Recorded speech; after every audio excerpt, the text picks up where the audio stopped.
نحمدہ و نصلی علی رسول الکریم اما بعد اعوذ باللہ من الشیطان الرجیم بسم اللہ الرحمن الرحیم۔ جامع صدق، محترم صدر کرام اور میرے عزیز ساتھیو، السلام علیکم۔ آج مجھے جس موضوع پر لفظ شائع کرنے کا موقع ملا ہے اس کا عنوان ہے صفائی نفس ایمان۔ یہ عزت نفس عظمت انسان ہے، یہ عزت نفس عظمت انسان ہے۔ روح کی پاکیزگی ہو، ماحول کی صفائی، دراصل صفائی نفس ایمان ہے۔ سرحدی وکاس اسلام میں طہارت، پاکیزگی اور صفائی پر بہت زور دیا گیا ہے۔ صفائی کی حقیقت مسلمہ ہے۔ صفائی کو نفس ایمان کہا گیا ہے۔ صفائی سے مراد صرف ماحولیاتی صفائی نہیں ہے بلکہ اس کے ساتھ انسان کی ظاہری اور باطنی کی طہارت کی صفائی کہلاتی ہے۔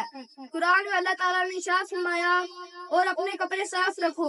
دوسری جگہ ارشاد فرمایا اللہ تعالیٰ توبہ کرنے والوں اور صاف ستھرا رہنے والوں کو پسند کرتا ہے۔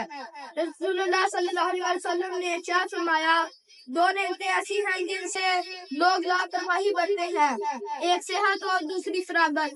جامع صدق، خوبصورت اور صاف ستھرے معاشرے میں رہنے والے ایسے افراد اس معاشرے کی خوبصورتی کا آئینہ دار ہوتے ہیں۔ صفائی کو رکھو ہمیشہ عزیز، صفائی سے بڑھ کر نہیں ہے کوئی چیز۔ گلیوں، سڑکوں، پارکوں میں کچرا پھیلانا ہمارے معاشرے کا عام رواج ہے۔ کوڑے دان عمومی مقام پر چھاتے نادر پائے جاتے ہیں۔